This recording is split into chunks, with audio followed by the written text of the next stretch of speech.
Okay, salaamano saaxiibayaal. Maanta waxaan bilaabeynaa casharkeenii introduction of Pixel Lab. Een, uh, Pixel Lab waxaa la lahaa application-kan kor idinkaga muuqda waxaa loo yaqaanaa Pixel Lab. Een, application-kan la lahaa asagaan isla baran doonaa koorsadan asagaan ku faaqidi doonaa siyaabo kala duwan aan uga hadli doonaa. Runtii application-kan waxaad ugu baaqsan doontaa amaba aad ugu kaftan doontaa inaad computer haysato aad Photoshop barato.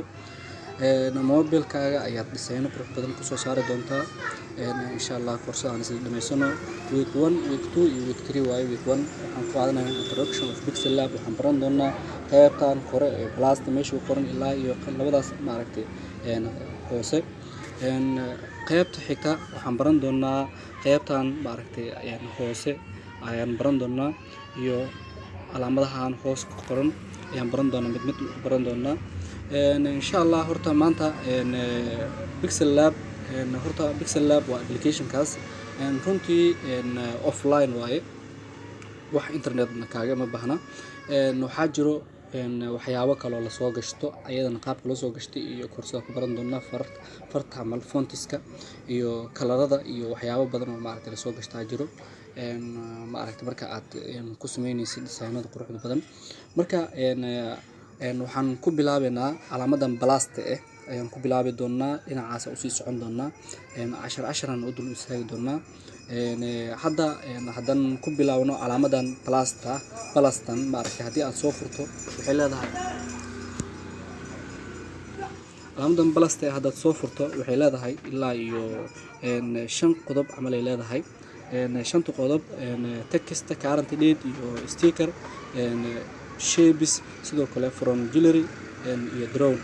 shantaas qaab shaasha meeshaas calaamadaas balaska ay ku jirto waa meesha inta ugu badan laga shaqeyn doono ama aan ku shaqeyn doono inta aan koorsadan ku guda jirno.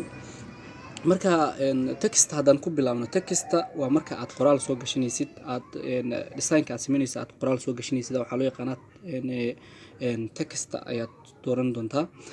oo qaybtan hoosena waa ku dooran doontaa iyo maaragtay haddii aad doonto qaybtaas hoosena waa ku dooran doontaa balse calaamadaas textiga aad soo taaban dooran doontaa kadibna waa taabanaysaa ama waxaad tagaysaa qaybta marka aad tagto edit text aad dhehaysaa edit text marka aad dhahdo matala hadda arlaadi bureau haddaan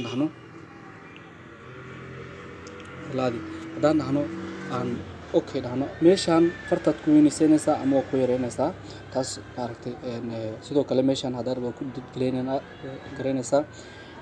qaybtan waa ku cancel gareyn kartaa iyo fartii wixii aad qoraysay maaragtay haddaad rabto inaad ka laabato ayaad sameynaysaa. qaybtan waa haddii aad ku qanacdo okay ayaan dhahaynaa. hadda waa kaas arlaadi bureau arlaadi hadda meeshaas ay soo kortay meeshaan marka runtii inta waa kaas waa dhaqaajin kartaa meesha rabto u dhaqaajin kartaa. qaybtan hoose oo geeskan maaragtay meesha hadda calaamada buluuga noqonayso waa meesha aad ku weyneyn lahayd ku yareyn lahayd fartaas. sidoo kale qaybtaas hoose ee calaamadaas maaragtay wareega ayadana maaragtay meesha aad runtii sawirka bending ama aad ku wareejin lahayd rotate aad ugu sameyn lahayd. qaybtaanna runtii haddaad maaragtay doonto waa ku weyneyn kartaa.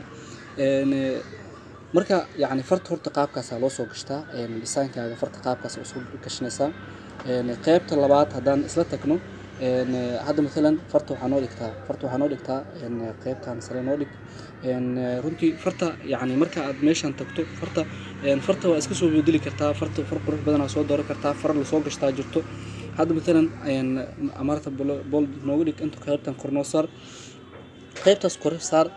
waxaa sameysaa qaybta labaad haddaan isla tagno current date waxaa laga wadaa taariikhda isla markaas ay tahay adiga si automatic asaga u yaqaano abka.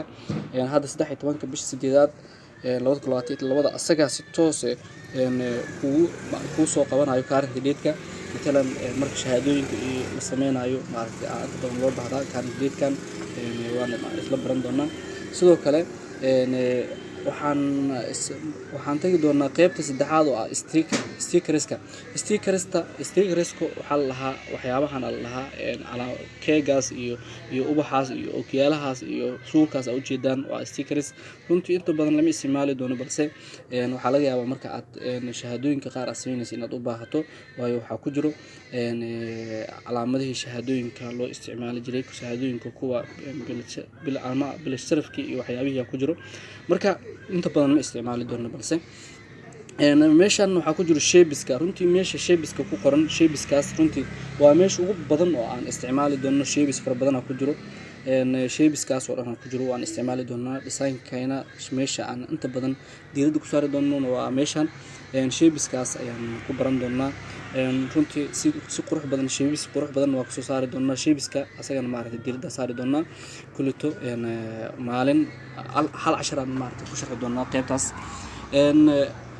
haddaan maaragtay safe dhahno ayadana maaragtay aan qaybtaan dhexe dhigano shape-ka kalarka waa ka bedeli kartaa shape-ka waxaa lagu maamulaa qaybtan dhaxa shape-ka lagu maamulaa runtii kalarka ka bedeli kartaa kalar kasta kalarka arabtida qaasi kartaa kalaradaas sidoo kale ay nafkooda kalarka arabtida soo gashan kartaa qaabka loo soo gashto insha Allah waa baran doonaa qaybta afraad haddaan tagno waa from jewelry ama gallery-gaaga mobilkaaga wax kugu jiro inaad maaragtay yani aad soo design-ka ku soo darto midna waxa mobilkaaga kugu jiro sawir qurux badan oo aad rabto inaad design aad ku sameyso marka waxaa u baahan tahay inaad gallery-ga aad soo gasho kadibna aad mid kamid aad doorato aad saas ku soo gashato runtii hadda anaga kan ayaan soo gashan doonaa waxaan leenahay waa ka inta noo dhig waan weynaysan kartaa waan yaraysan kartaa sidoo kale asagan sidii fartii camal